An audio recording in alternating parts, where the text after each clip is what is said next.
লাইফের সিকিউরিটিটা আবার ফেরত আসবে।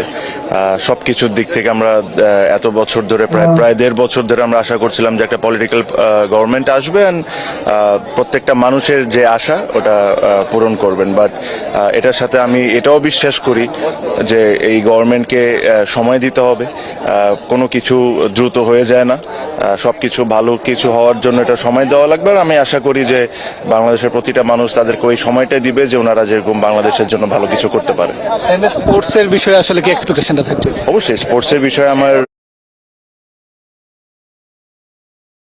যেটা এক্সপেকটেশন থাকবে যে যেই মানুষ যে জায়গায় যোগ্য ওই জায়গায় তাদেরকে দেওয়া, যারা ফুটবলের জন্য ভালো, যারা অন্য যে কোনো স্পোর্টসের জন্য ভালো, ওনাদেরকে ওই রাইট পজিশনে রাইট মানুষ আনা হলো খুব ইম্পর্টেন্ট।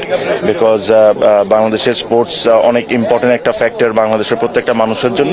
আর আমি আশা করব যে যারা দায়িত্ব আছেন বা যারা দায়িত্ব পাবেন ওনারা সঠিক কাজগুলোই করবেন। একজন স্পোর্টসম্যানকে কি মিনিস্টার হিসেবে এক্সপেকটেশনের জায়গাটা রয়েছে কিনা? এই পারে যদি উনি পলিটিক্সের সাথে জড়িত থাকেন আর দীর্ঘ অনেক বছর ধরে যদি পলিটিক্স করেন আর ক্রিয়া নিয়ে যদি কাজ করেন, ও কেন না। আমি মনে করি যে স্পোর্টসম্যান হয়েছেন দেখে যে স্পোর্টস মিনিস্টার হইতে পারবেন না, আমি তা মনে করি না। আমার কাছে মনে হয় যে যদি যারা এই ক্রীড়াঙ্গনের জন্য কাজ করবেন তাদের প্রত্যেক মানুষের উনি যদি ডিজার্ভিং হয়ে থাকে অবশ্যই